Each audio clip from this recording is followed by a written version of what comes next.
Are you thinking that this government is not doing well? I'm not thinking. I know the evidence shows that they're not doing well. But the economy seems to be, there are some positives in the indices of the economy. I understand the economy has been very good to journalists, but you see, when you look at journalists, I mean, I assume that's why you're talking like that, because if you are at the indices, let's look at the numbers. I have a feeling that you have a good grasp of economy. Yes. And the index is not good. The microeconomic index is not looking good. There are two things. Yeah. In the academy of economics, yeah, we look at numbers, trends, indicators. In the real life, people look at their lived experience. And politics is based on lived experience. The microeconomic, the actual feeling the reality of the people. Yeah. Yes, because anything that moves, for example, if you grow your GDP from 3% to 4.5%, right from World Bank to anybody to any university will clap for you. But two things may happen. The lived experience of the people may not see it. There may also be lag. There's what's called data lag. So you have a change that has not percolated to the people. And what's going to happen? What's going to happen is that the people will feel that nothing has improved in their situation. And in the case of Nigeria, there are low-hanging fruits. There are measures that the government can take to make life more meaningful to the people. There is a way they can repurpose and redirect their budget to make sure that critical intercessions in the lives of the people, which has to do with the primary needs of the people, food, clothing, shelter, healthcare, education, and transportation, that you deal with all these issues. If you don't deal with them, if people's house rents go up, so imagine a particular person who goes home, finds a letter from his landlord saying your rent has increased, gets a letter from the school that the school fees for his children has increased, gets a note from the wife that the amount you gave me last month for food is not enough now, takes the child to the hospital, finds out that he has to pay more money, and on his way to the hospital, he has to go and buy fuel. The fuel is higher than before, or he takes public transport, he pays more. There is no amount of economics you can tell the person. His lived experience, every juncture of his life. But is this Tinubu's problem or Tinubu's fault? Those who said Tinubu and his government walked into a problem, already say trap, an economic trap. And the man is taking some very hard decision and to change the narrative, a tough decision that other leaders, and that's the narrative that this government has painted to Nigeria, to say, look, we have walked into a terrible, terrible, terrible situation. If we do not work things around, we're going to head for a disaster. And now the man has done this, and you're still not satisfied that he's taking a tough decision and it's going to take a bit of a time for things to get better. You see, first, I am running for president now. How can I complain in 2027 that Tinubu gave me a bad deal? I'm seeing it. I know what I'm working towards. He was part of the APC. You cannot count the APC leaders. After Buhari, you have to mention his name. But if things are not going the way you think it should, does it make Tinubu a bad president? No, what it means is that he has bad results.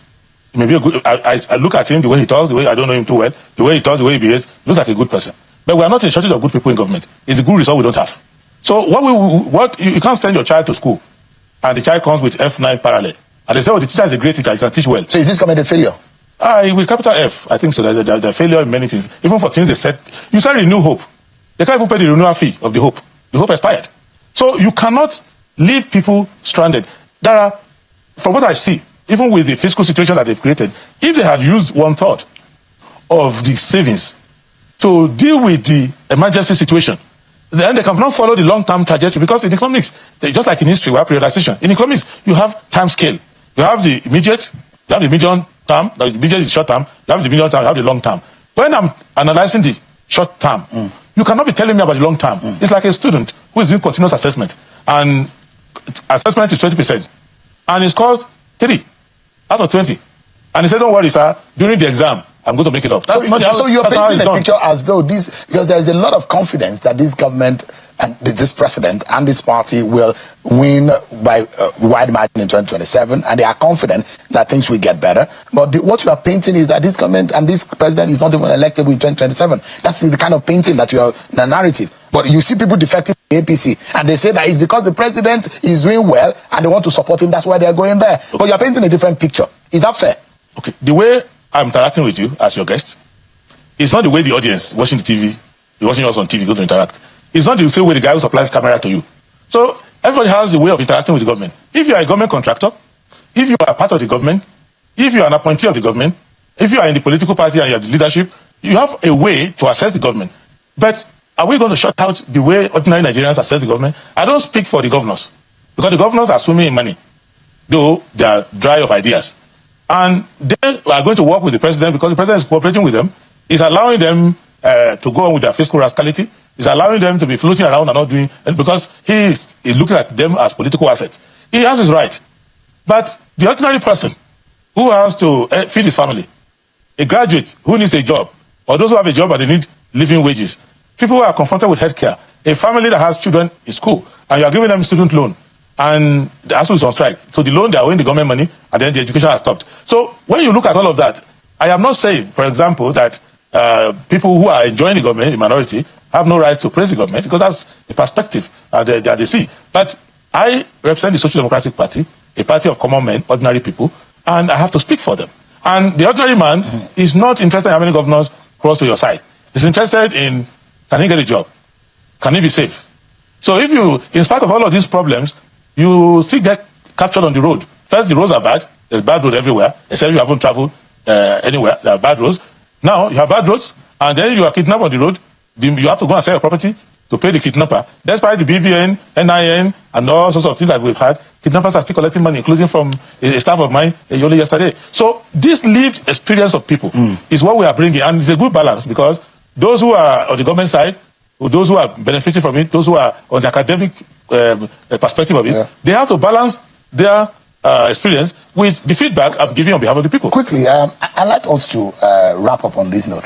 So the government now says it's going to impose a 15% import duty on refined petroleum products. And there are those who are in the local market applauding it, that these will help the local market. Of course, some of the statistics reads that that Nigeria is still not able to meet, it's meeting just about less than 40% of domestic needs. Between August 2024 and October this year, Nigeria imported roughly 13 billion liters of gasoline, about 64% of its needs. They are full of contradictions. Number one, we have 2 refineries in Port Harcourt, built, and we spend so much money on it. We have 1 refinery in Warri, where we built it and we are spending a lot of money on it. We have in Kaduna, we built it and we are spending a lot of money on it. They haven't made these refineries to work.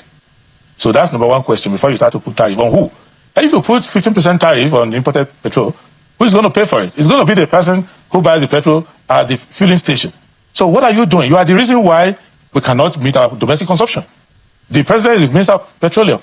What kind of chaotic system is this? But there are those who think that this decision, although it might not be immediate in action in terms of how practical it will be, but there are those who say this is the right decision to take to encourage local production. No, President Tinubu is a clever tax collector. He wants to collect tax from you for everything, including oxygen tax, very soon if you're not careful. Because the air we breathe in. Yes, because Tinubu will just give him time. He's going to get there. Is that even fair to say that? For example, we gave you refineries to manage. You appointed yourself Minister of Petroleum. We spent billions on turnaround maintenance. You are not making refineries to work.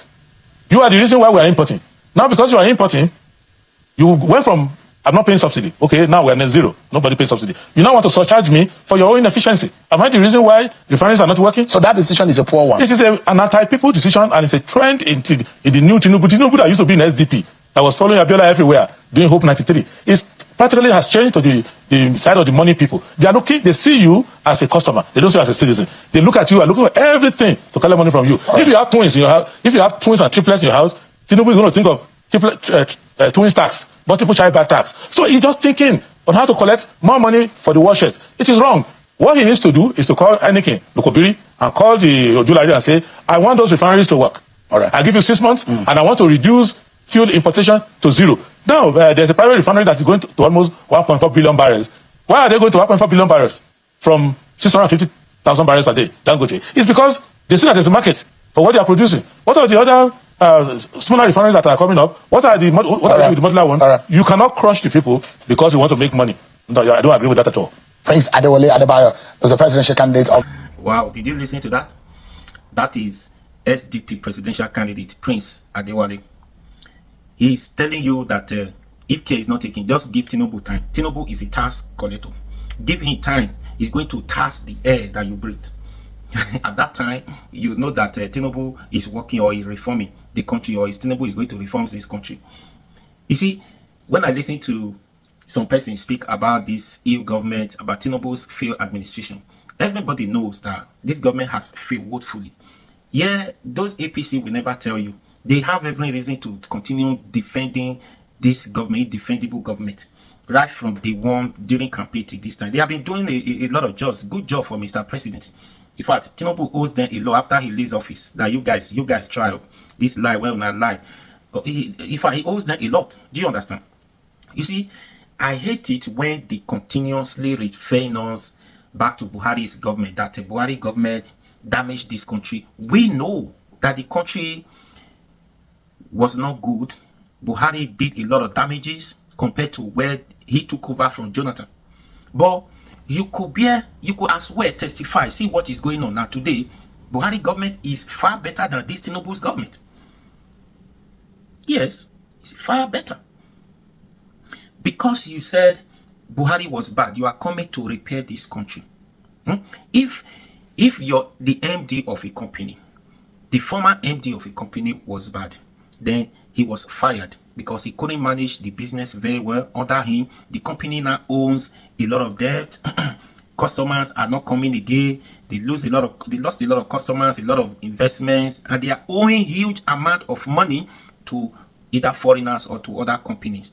Because of that, the owner, they are struggling to come up again. They are struggling to come up again. Then they now realize that, okay, what happened? It was the management, the manager of this company couldn't manage it very well. Now we are rebranding again. Now, after rebranding, they don't want to hire that. They don't want that manager to continue again. They have to hire a new manager, knowing fully well that the reasons of hiring this manager is to rebrand this company, to put this company in the right perspective, to attract more customers, more foreign investors, and so that they can raise funds to pay their debt that the previous administration owe. Now they borrow money to rebrand, isn't it? Fine. Now, when you now come again, what do you supposed to do as the new manager, the owner of the company? What do you now supposed to do? Then the money you borrow, you now use part of the money to buy a private jet, so that you want to go to a meeting, you can quickly transport yourself from one place to another. Then if you are not on air, you now go and buy Escalade, the latest one, bulletproof, so that you can protect yourself to go there. Then you now go and buy yacht, so that you can give yourself cruise. You can cruise yourself. You can give yourself this lifestyle, right? You can do all those things. Then the company is not bringing in anything good. You are borrowing money to sustain this your lifestyle. You borrow money to buy private jets. You borrow money to buy Escalade. You borrow money to pay for yacht. You are borrowing money to fund this lifestyle again. How would you expect the company to survive? This is exactly what Tinubu is doing. Buhari was bad. If Tinubu came to reform this country, to make this country great, better than where Buhari left us, what do you supposed to do? Are you supposed to damage the country further before you start repairing? No. You could have just see what you can do, leave the country for where it was. It was bad, and everybody was already feeling the heat of bad governance. Leave the country for where it was. Try and see what you can do at that time to solve immediate problems. Not adding firewood to already burning fire, or adding petrol to already burning fire. The problem was there. You see that the problem was there. But during campaign, you never saw this problem. That you never see. What you saw at that time was Buhari did very well. You want to continue with Buhari's legacy. You want to continue with the good work that Buhari did. So how come immediately you get into office now? You twisted all your statement. You changed. You said Buhari leave huge amount of debt. You damaged this country. So what's that? You want me to believe? Because you have failed already. You are just looking for who to bring of your recklessness. Put your brain to of your recklessness. That's a failure. That's just the deceive. You are deceiving yourself, not Nigerians. Do you understand? So if you have left the country for where Buhari, if you have left the country, try to walk around where Buhari left us, then if you cannot take us forward, move us forward as a country, leave us for where you met us. Now, it is very difficult for you to take us back as a country to where you met us. It is very difficult for you. It's not even possible again for you. And if you cannot move us to where you took us as in the country, how would you even take us backwards a little bit better than where you met us? That's what I meant. How would you take us at least a step better than where you met us? You can't do that. So in all, What has Tinubu done as a result of facing this country or making this country great better than the problem Buhari left us, rather than Tinubu has added more problems? This man have explained. How do you tell somebody, because you want to reform this country, you just wake up one morning, your children's school fees has increased. Because of that, you cannot even pay them again. They are not at home. They can't go to school again. The transport you usually pays to work before, it has increased. No complaint. If you want to buy fuel on your vehicle, the price has doubled times 300. The food stuff, how much you usually buy food stuff within 1 month, it has increased. In everything, your electricity at home has increased. Then how do you pay all these? Is only one thing. You have only one source of income that you are using before to pay all of this, where they were still affordable under Buhari. Now everything has gone up. The only source of income that you have to pay all these, they remain the same. That source of income, which is your wages, your salary, monthly salary, remains the same. Even if Tinubu increases the house rent, the minimum wage to 77,000 naira, that one cannot buy a bag of rice as it is today. So it remains the same. How do you expect this person to survive, to meet up with the realities of life? How? It's not possible. It's not. And this has been the problem that the country is facing. How do you expect them to survive? Now, a lot of children are at home. They don't go to school again. People don't usually eat the kind of food they usually eat before. People don't eat 3 square meals a day. Now, if they even have one, better. Now, because of this problem, the level of increase, right, it has given birth to all manner of insecurity. This same person that was at least managing, paying their bills before with the little jobs, work they are doing, even they were collecting 30 something thousand minimum wage at them, it goes a long way for them. Than now they are collecting 77,000 minimum wage, 70,000. There are some state are paying 80,000. 30,000 or 35,000 they were collecting. It goes a long way. It do a lot of things for them than what they are collecting now. Do you understand?